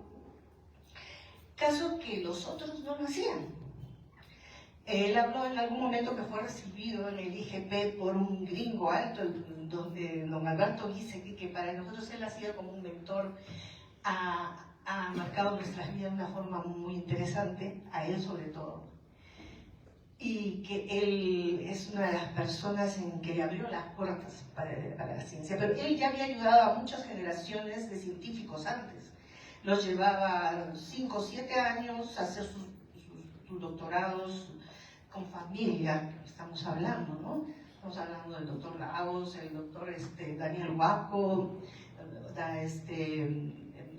Leonidas Ucola, bueno, y esos son muy destacados que han ido a hacer. Pero ellos llegaron mutis, ellos no compartían información. Los Leandro siempre ha sido completamente opuesto, ¿no? A franceses que venían al IGP, él inmediatamente les escribía antes ni siquiera había correo electrónico. Entonces estamos hablando de limitaciones que con él ha sabido vencer con el tiempo, pero que le sacó provecho, y le sacó bien, ¿no? Y entonces así ha sido su vida, un mundo de conquistas, logros, compartir, y tiene esa mente idealista de cambiar una sociedad que es tan difícil, ¿no? Porque el ser humano muchas veces le gusta tratar de acaparar información para tener un puesto y quedarse ahí. Y eso es algo que caracteriza mucho al peruano y a la sociedad en general. Entonces, en esa parte yo pienso que es importante que su libro sea leído para que un poco, no solamente a la generación actual, sino tal vez a los, como dice aquí su compañero, de dejar un poquito de huella en los nietos, ¿no? en los que nos siguen, tratar de infundir un poquito ese cambio de mentalidad, porque al final, ¿para quién es? Para nuestra misma sociedad, para nuestra misma civilización. Nosotros él también habla mucho en su libro de la tecnología, de los logros, de los alcances. Pero si eso no se comparte, si eso uno le da un seguimiento, si uno no hace que las sociedades que nos siguen, ellos traten de hasta cierto punto, cambiar el sistema, en bien del crecimiento mismo de lo que nos corresponde a nosotros. Porque somos, en estos momentos nosotros como país y como sociedad, estamos demostrando que estamos a la vanguardia en muchos aspectos, ¿no? Entonces, si todos le ponemos un poco de limpio, todo va a funcionar, yo pienso que es para mejor. Dentro de otro aspecto, aparte de la tecnología que nos incide mucho, es no solamente darla sin cambiar al ser humano. Es importante que esta persona que tenga la tecnología en la mano tenga una educación previa para que la sepa utilizar de una forma correcta y que le dé el alcance que le permita su crecimiento y desarrollo, ¿no? En cuanto a los problemas de identidad, ¿cómo se concibe el peruano? Realmente estamos hablando si el peruano en general tenemos una identidad que nos haga sentir orgullosos, o si es que no nos valoramos, o simplemente somos una sociedad conflictiva en la cual el de la costa como el de la sierra y el de la sierra como el de la selva estamos en pugna y cada uno no aprovecha sus fortalezas para poder desarrollarlas. Yo considero que somos un país mega biodiverso y tenemos otro aspecto importante que nos puede permitir poco a poco avanzar, en la medida de que nosotros seamos conscientes de las grandes bondades que tenemos como sociedad, como cultura, como cuna de civilización. Tal vez un aspecto importante que Leandro trata en su libro es tratar de encontrar la forma de no ser elementos inactivos, en el sentido de aceptar todo lo que se nos propone y ser hasta cierto punto solamente una sociedad que aproveche la tecnología de una manera en la cual sean el objetivo de tener lo último, ser egoístas y creer que con eso ya hemos alcanzado lo máximo, ¿no? Él siempre dice la importancia y la necesidad de que nosotros, digamos, el peruano en general, sea consciente de la posibilidad de reaccionar contra por ejemplo, imposiciones. Cuando estuvo a cargo en Initel de todo lo que era la parte de la Oficina de Investigación y Tecnología, muchas veces se enfrentó con todo lo que es el software propietario, y estuvo avalando lo que era el software libre. ¿Por qué? Porque de alguna manera, cuando tú adquieres él me hablaba siempre del Windows, del Intel, de todo este elemento que prácticamente lo que hace es condicionarte a que tú adquieras estas garantías y que pagues todos los derechos y no eres dueño de la información. Entonces, él siempre en su libro también él va a delatar y él va a cuestionar por qué como sociedad nosotros somos tan, no sé si la palabra es servir, pero no somos capaces de rebelarnos contra algo impuesto, y que hasta cierto punto en países como Canadá, Francia, ellos ya toman acción, y no son países pobres, ellos toman una acción diferente que, digamos, les permite ser dueños de la información, les permite, controlar esta información y no hasta cierto punto estar controlados por un software que es propietario y que nos obliga a estar comprando, no sé, todo el tiempo licencias, pagando licencias y actualizándolas, ¿no? Entonces, hay 57, creo, si no me equivoco, temas. O sea, él tiene bastantes artículos, no son muy largos algunos, pero la mayoría se centran en esta rebeldía, en esta forma de cambiar la sociedad para bien, ¿no? Y yo trato, ya no me extiendo más, ¿no? Porque la verdad que también quiero dejarle al ingeniero que nos ha editado el libro y tiene bastantes apuntes sobre el libro que mencionarles. Lo que les agradezco a todos es el estar aquí esta noche, ¿no? Y que nos den la oportunidad de presentar el libro que Leandro lo ha escrito, como les digo, con tanto ímpetu, con tanto afán de ser, digamos, de dejar algo para la sociedad. Él piensa que es importante que tengamos conciencia todos, como sociedad, de los cambios importantes que debemos hacer. Muchísimas gracias. Buenas noches. Agradecemos la intervención de la licenciada Giovanna Cáceres y es importante recalcar lo que ella ha mencionado, ¿no? La información debe ser compartida ya que una sociedad con conocimiento y con información toma mejores decisiones. Invitamos al ingeniero Edilberto Guamaní a que nos pueda dar su apreciación y reflexión referente a esta importante obra. Muchísimas gracias. Muchísimas gracias a ustedes, auditorio, público, amigos ancachinos, a los comentaristas, al autor, por honrarnos, a invitarnos para ser parte de los comentaristas en esta ciudad. A los comentarios que yo hice a la hora de presentar este libro en una primera versión en la ciudad de Lima, yo le agregaría algo así como un prólogo simbólico, porque siento recordar el año 70. Y lo siento no como ayacuchano que soy, que escuché, que sentí, que supe cuando vi la selección peruana en México 70, ¿no? Para su segundo partido ponerse de luto, lo supimos los peruanos. Más allá de eso, porque supe, ya como director del Centro de Historia, el papel que jugó la Universidad Nacional de Ingeniería en la reconstrucción de Ancash.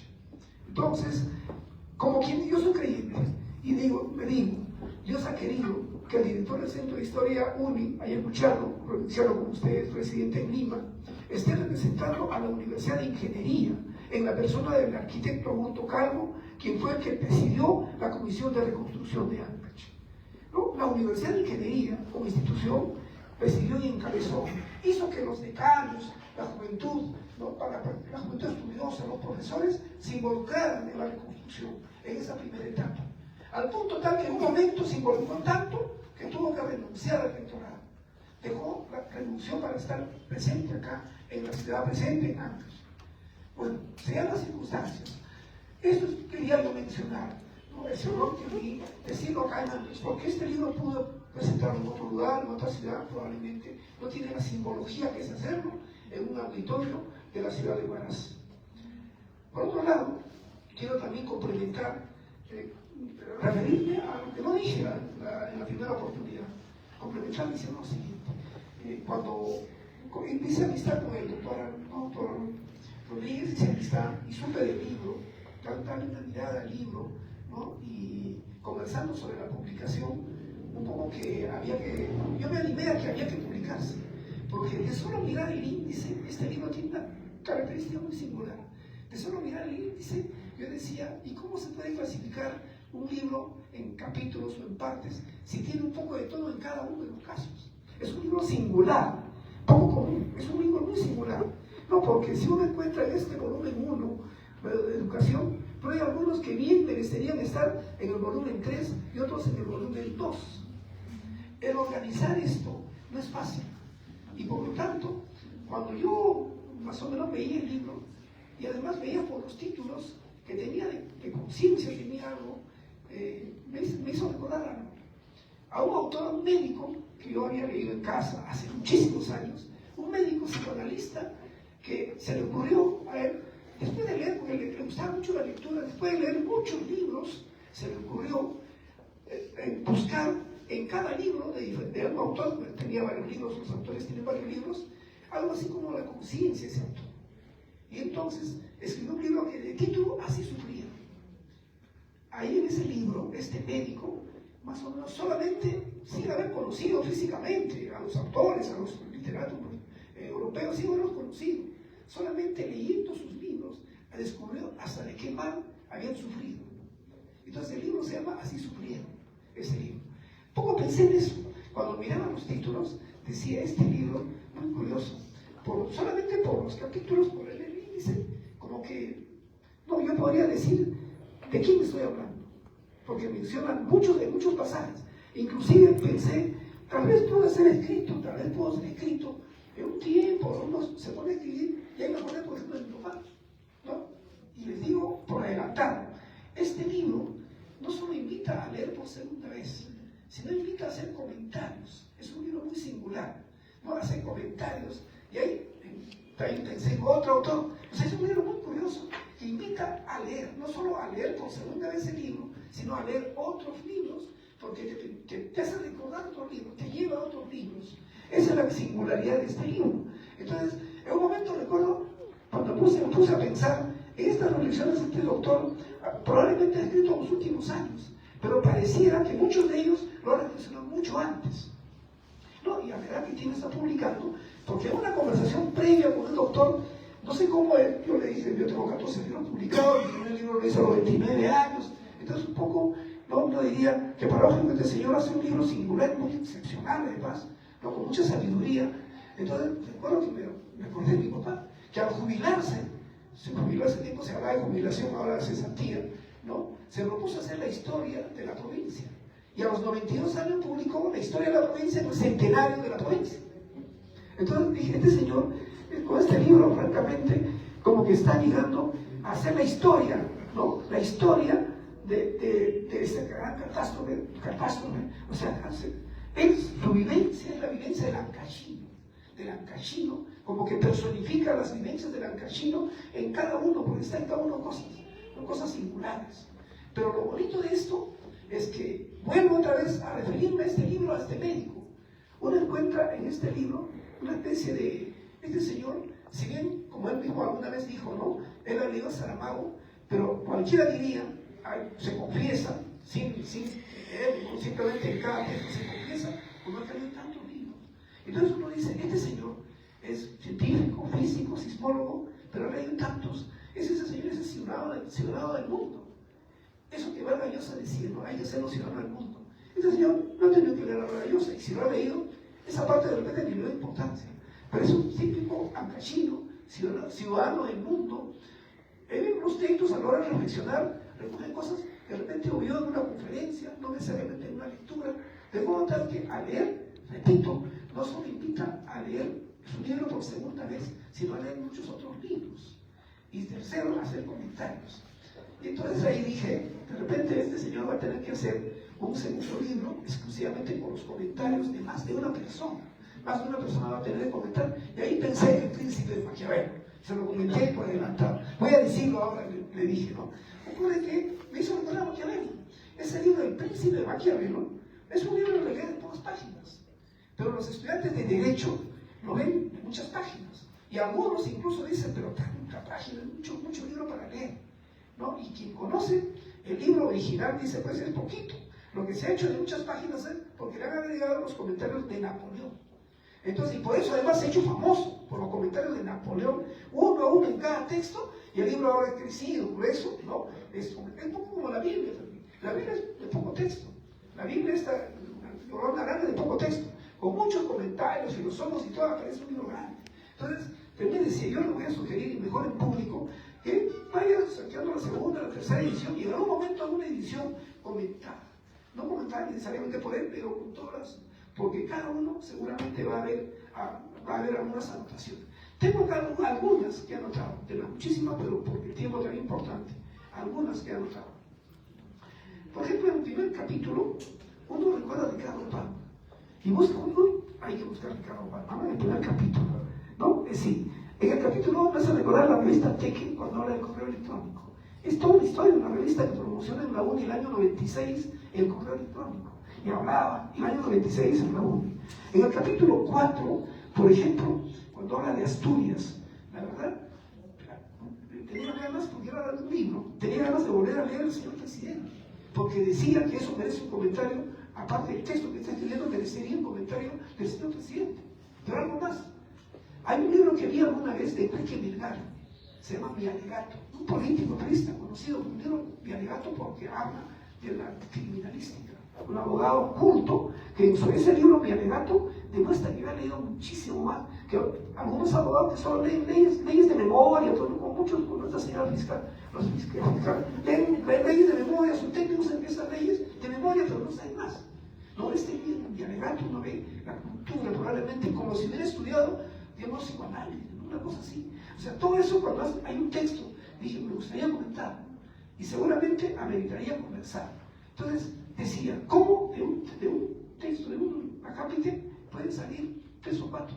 Y seguramente si comentamos vamos a invitar a que haya más una serie, ¿no? No solo educación 1, sino educación 2 y educación 3. Por ejemplo, acá en el 5, hay un párrafo en que nos invita a pensar sobre las guerras. Y todo lo que significa, porque él habla de nosotros en plural. Pero entendí, decía, él ha conocido, yo soy también hijo de maestra, ¿no? Entonces, Arguedas era hijo de abogado, pero vivió con madrastra. Conoció a los indios, que así se denominaban de un modo, en una región además distinta que la nuestra.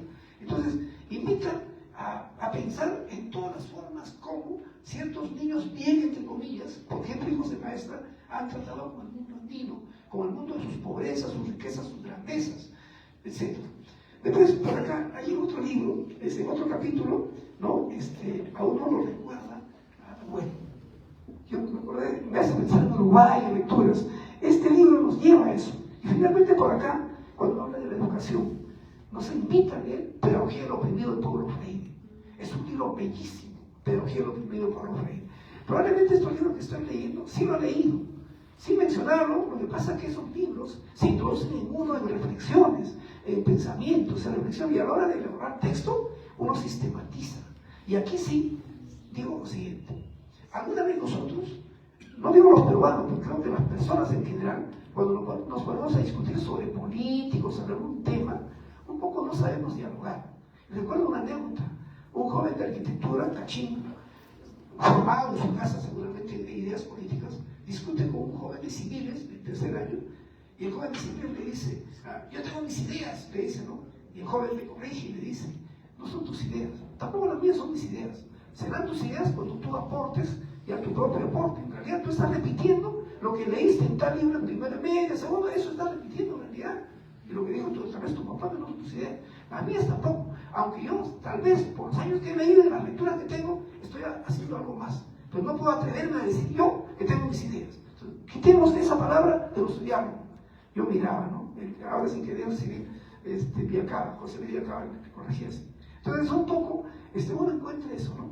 Él, por esas lecturas, seguramente, muchas lecturas, pero no lo recoge y de modo tal que eso lo asume y pone su parte, organiza sus ideas y entonces podemos decir, es un libro original, singular, pero algo más y con eso termino. Mire, uno quiere clasificar este libro a un bibliotecario, ¿dónde clasificaría? No hay forma de clasificar este libro. A un bibliotecario, un desafío por un bibliotecario. Entonces, simplemente diría yo, lo que leí en un libro, no es mi idea, decía, hay libros ¿no? impensados, pero no impensables. Con esto termino. Muchísimas gracias.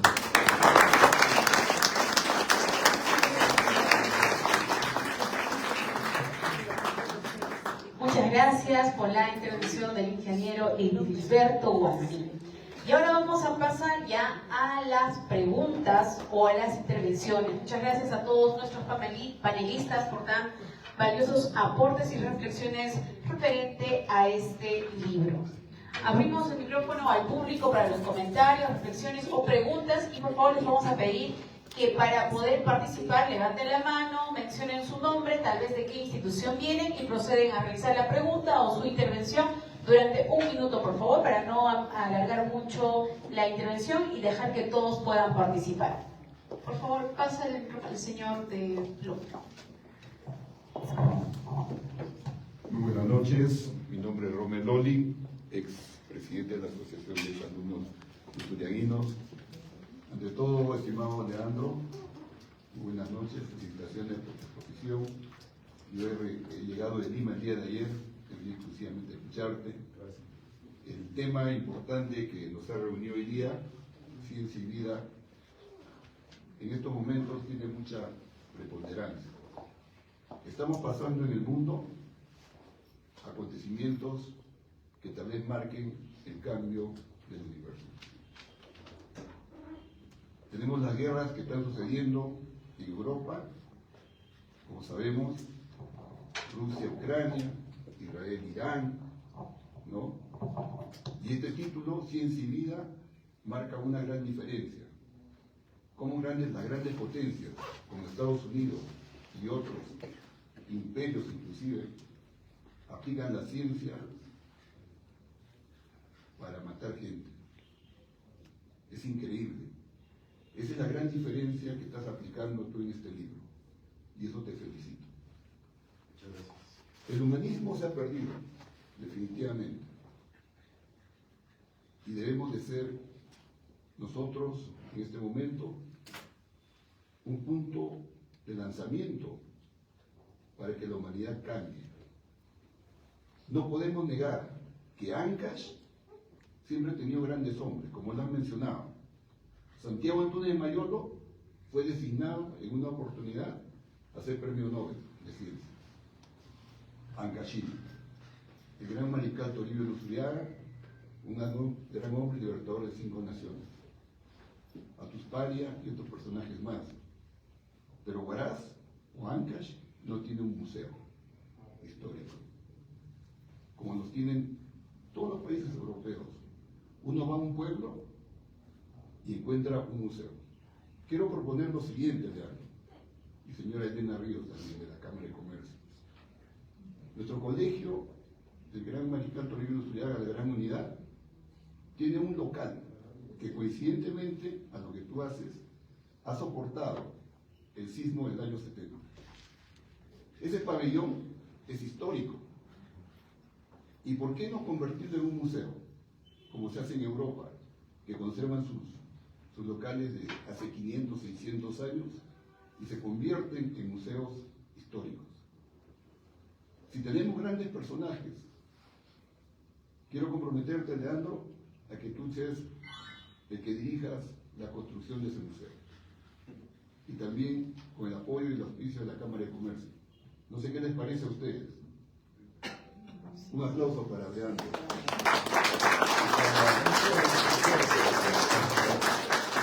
Estimado Rommel, muchas gracias por tus palabras.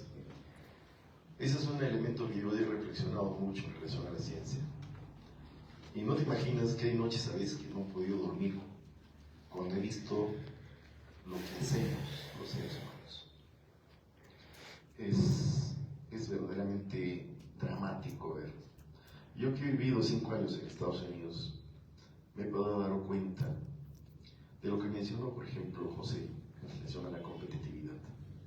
Me he podido dar cuenta cómo, digamos, una sociedad es consumida por el consumo, y donde ya no hay los valores que nosotros tenemos, donde todo, absolutamente todo se compra. Ya no compras un carro, compras un automóvil. Estás comprando, por ejemplo, el niño que lea tantas cosas al año, al mes, se le da tanto de dinero. Estás comprando un prisionero que está en la prisión y que de alguna forma tiene plata y paga una cantidad de dinero de dólares diarios para que lo pongan en una prisión más cómoda. Estás comprando absolutamente valores y principios que ya no existen prácticamente. Los líderes del mundo, que deben ser los líderes no solamente de esto, sino deben ser de valores y principios, ya no dan eso, ¿no? Y aunque no creas, eso enseña. Enseña no solamente en la sociedad, enseña en los políticos, enseñan a la sociedad a ser como debemos ser. Mi nieto muchas veces, cuando yo iba manejando mi carro, le ponía en la cola y me decía, y estábamos ahí, y venía un carro, se pasaba, se ponía ahí, poco a poco, se metía. Abuelo, ¿por qué no haces eso? ¿Por qué no está permitido? Eso está mal. Pero mira, él ya pasó, y nosotros acá tenemos que esperar, y nadie le dice nada. Ya le sembré a ese muchacho toda la basura que alguna vez va a cosechar cuando sea adulto. La ciencia es una forma de interpretar la realidad. Pero nosotros también tenemos otra forma de interpretar la realidad, que es en base a mitos y creencias. Y tú ves que incluso eso se ha convertido en una mercancía. ¿Entiendes? Las religiones, las creencias, se han convertido en mercancía. Yo creo que yo los felicito a ustedes, por ejemplo, porque están rescatando Yo con la charla de José aprendo cosas que nunca aprendí en el colegio, que debía haber aprendido en el colegio. ¿Quién fue Luzuriaga, por ejemplo? ¿Ya? Cuando esa charla en el libro de él, cuando habló Héctor Béjar sobre qué clase de gente eran los que nos libertaron, que estaban ahí, que nosotros lo idolatramos, ¿no? ¿Cómo era Bolívar mismo? Bolívar era un racista que despreciaba a los indios. Esa es la realidad. No sabemos, no nos dieron en el colegio. ¿Qué aprendemos en el colegio de cada gobernante? Cuando entró al gobierno y cuando salió. Pero no dicen lo que hizo, no dicen la clase de persona que fue, no dicen qué clase de política tuvo, a dónde llevó al país. No sabemos nada. Entonces, el museo que tú dices debe llevarnos a esa reflexión. No solamente poner elementos, hay que dar charlas, enseñar. Diferente enseñar a diferente a los niños. Poner cosas, por ejemplo, si hablamos de sismología, poner un sismógrafo ahí, que la gente mire cómo funciona, poner lo que genera los sismos, todo el desastre que ocurre cuando no tenemos la cultura de afrontarlo, cuando no aprendemos a vivir en paz con la naturaleza. Eso es un museo, ¿entiendes? Poder poner esas cosas, poner una plataforma que hemos hecho nosotros con la Universidad de Ingeniería para determinar la vulnerabilidad sísmica de tu casa, que la gente aprenda eso. Es decir, el museo tiene que ser un elemento de cultura, de enseñanza, ¿entiendes? Si voy a ver a Luzuriaga, ¿quién fue Luzuriaga? ¿Cuánto se sabe? ¿Por qué ustedes están haciendo eso? Porque sus enemigos, y dentro de los cuales estuvo Bolívar, lo opacó. Porque el país que quería Luzuriaga era un país integrado, un país fraterno, donde todos éramos iguales. Bolívar no quería eso, Bolívar quería un país criollo, racista. Ahí comienza nuestro problema cuando uno se piensa por dónde comenzaron estas cosas.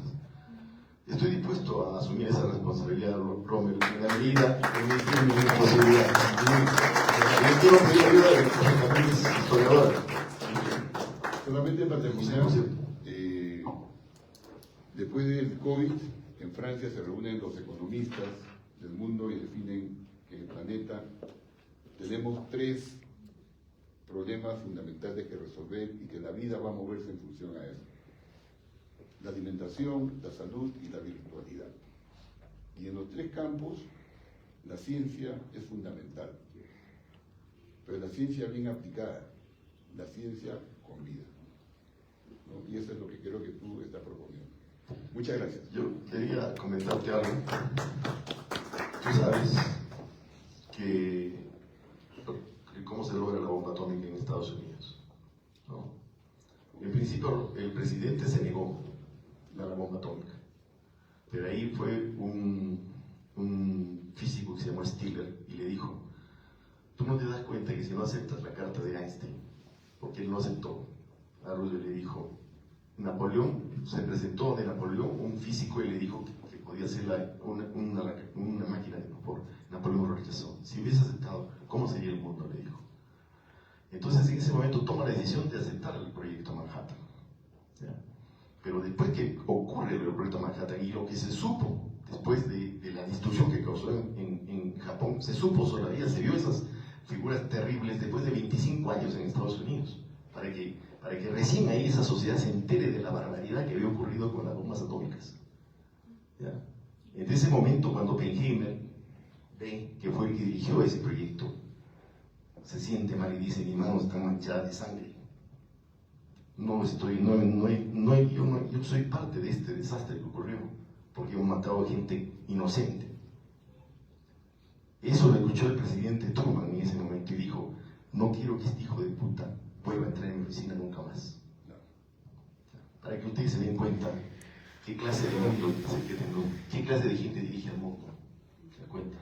Yo pienso que Oppenheimer, pienso que Feynman, pienso que todos ellos que trabajaron, que han escrito cosas que muchas veces no se han publicado, nunca estuvieron de acuerdo con ese elemento. Y ahora mira lo que está pasando en el mundo. Entonces, ¿qué hemos aprendido? Alguien dijo de repente que esa es la herencia que llevamos de lo que fuimos desde que fuimos primitivos, ¿no? O sea, todas esas cosas negativas que tenemos como seres humanos. Pero en realidad no hemos aprendido casi nada. Y muchas veces también yo pienso, a veces digo, tal vez no merecemos seguir viviendo en un planeta como este, que estamos destruyendo. Que es una visión pesimista, por cierto. Gracias por tu pregunta. Por favor, ¿quién más desea hacer una pregunta o intervención? pasar el micrófono.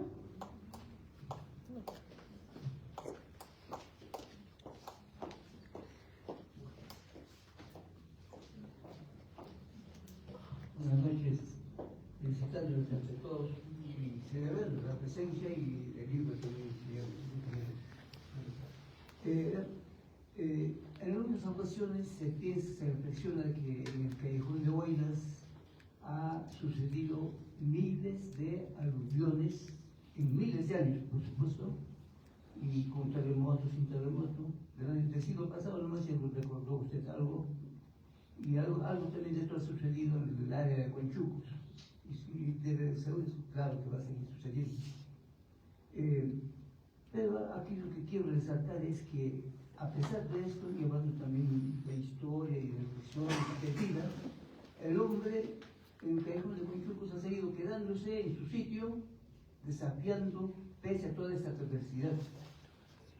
Esto merece, desde distintos puntos de vista, una explicación, e incluso otros decían que somos una raza especial, ¿no? De lo que le hemos escuchado, los planteamientos que hacen en su libro, ¿cómo puede enfocar ustedes esa realidad? Porque hay mucha experiencia, emociones, vivencias, desgracias, alegrías, rebeldía, ¿no? Alzamiento, levantamiento, etc. Agradeceríamos. ¿Qué puede acotarnos usted en En realidad lo que usted plantea es algo bastante difícil de responder, porque implica muchos elementos humanos, básicamente. Es decir, cuando una persona, si nosotros miramos a los antepasados, ¿no? ¿Cómo vivieron? Respetando a la naturaleza, integrándose con ella, en paz con su medio ambiente hasta cierto punto. Y cuando nosotros vivimos en la ignorancia, ¿no? Y hacemos de esa ignorancia cultura en nuestro ser, actuamos en contra de las cosas, digamos, de la naturaleza y del bien. Yo creo que, por ejemplo, vi en la televisión a una señora que lloraba porque su hijo lo habían matado. ¿Qué pasó? Es que salió a trabajar mi hijito y lo han matado. ¿Y qué hacía su hijito? Él robaba todos los días, salía a trabajar, era ladrón su hijito. Entonces, imagínense ustedes los valores que tiene esa mujer, ¿no? Yo estoy viviendo en una zona donde sé que va a haber aluviones por miles de años, como usted lo ha dicho. Y sigo construyendo mi casa ahí. ¿Quién tiene la culpa? Yo mismo tengo la culpa, como lo dijo Miguel alguna vez en uno de sus comentarios. ¿No? Si nosotros vemos el aluvión del 41, nosotros cuando éramos muchachos, jugábamos ahí, le llamamos el aluvión. Sacábamos insectos para nuestra caja entomológica, hacían volar cometas, pero no había casas. Ahora está lleno de casas, porque suponemos que nunca va a haber un aluvión, y sí va a haber un aluvión. Entonces, ¿qué es la ignorancia? ¿Es la cultura que ha generado esa ignorancia? ¿O es inconsciencia? Yo pienso que es eso. Y nos toca educar, ¿no? Y saber también elegir bien a nuestros representantes. Porque un representante tiene que tener ciertas características.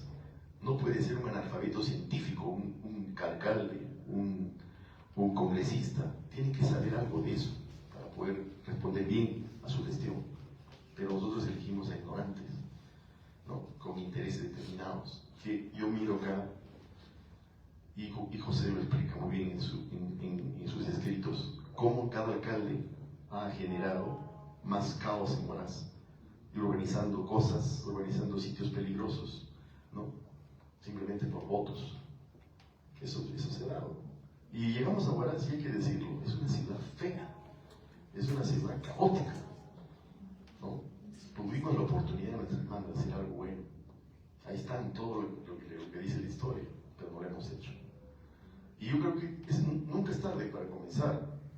Si vamos a hacer un museo, que sea un museo que eduque, que muestre las cosas como son, ¿no? Hay que educar desde abajo. Y es la única forma de cambiar, Señor.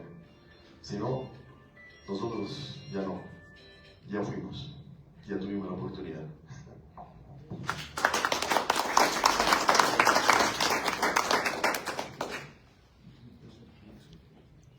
Buenas noches con todos los presentes. Buenas noches, estimado Leandro, a los amigos que la acompañan.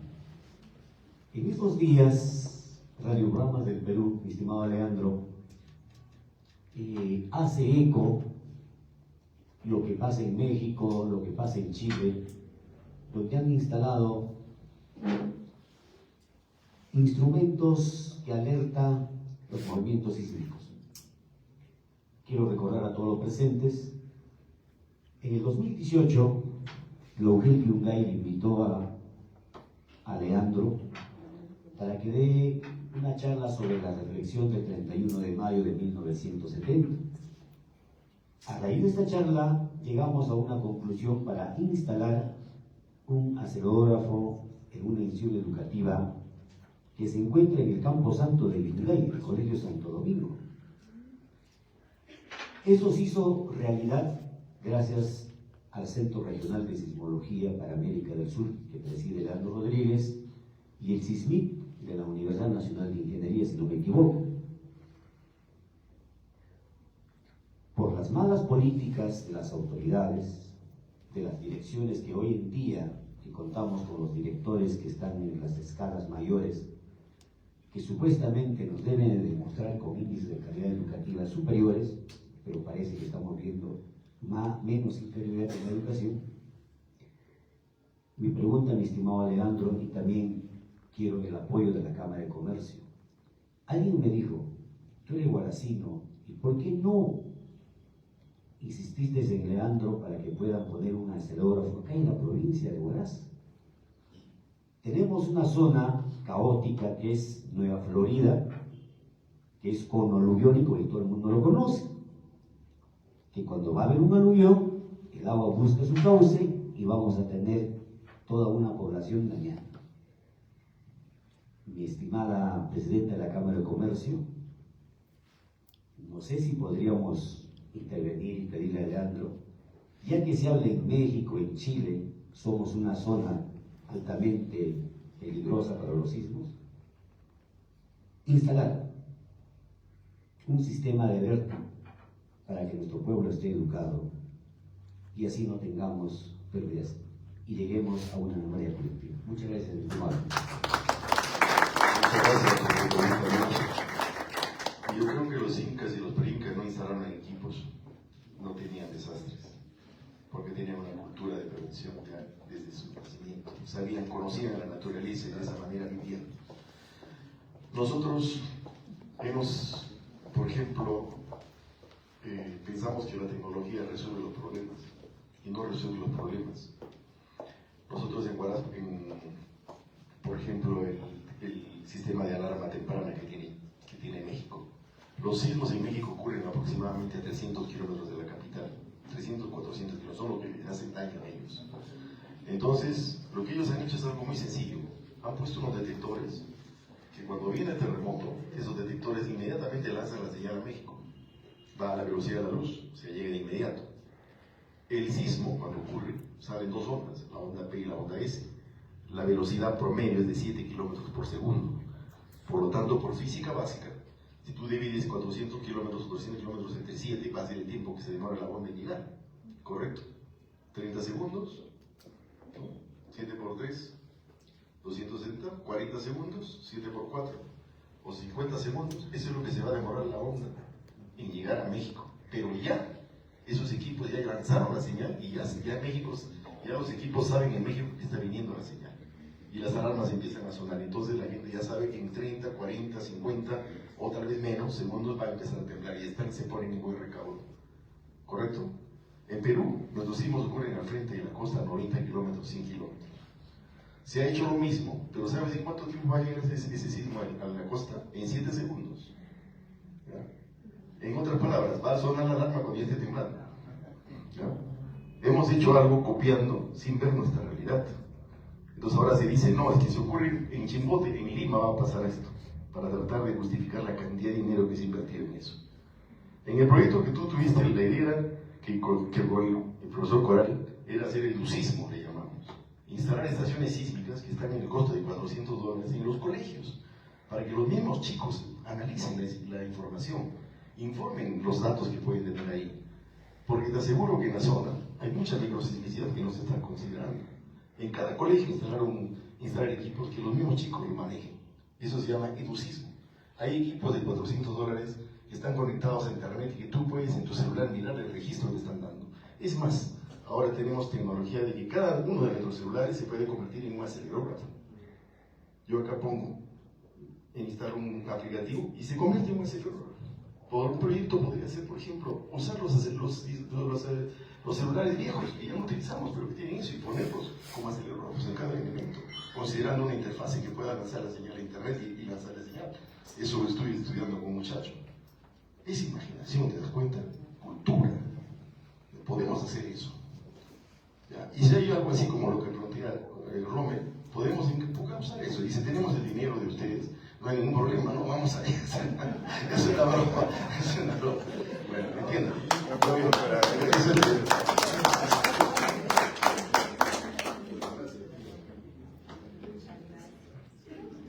Agradecemos, por supuesto, la presencia del doctor Leandro Rodríguez Valverde, el autor del libro del primer tomo de Educación, Ciencia y Vida. Y de esta manera estamos ya culminando.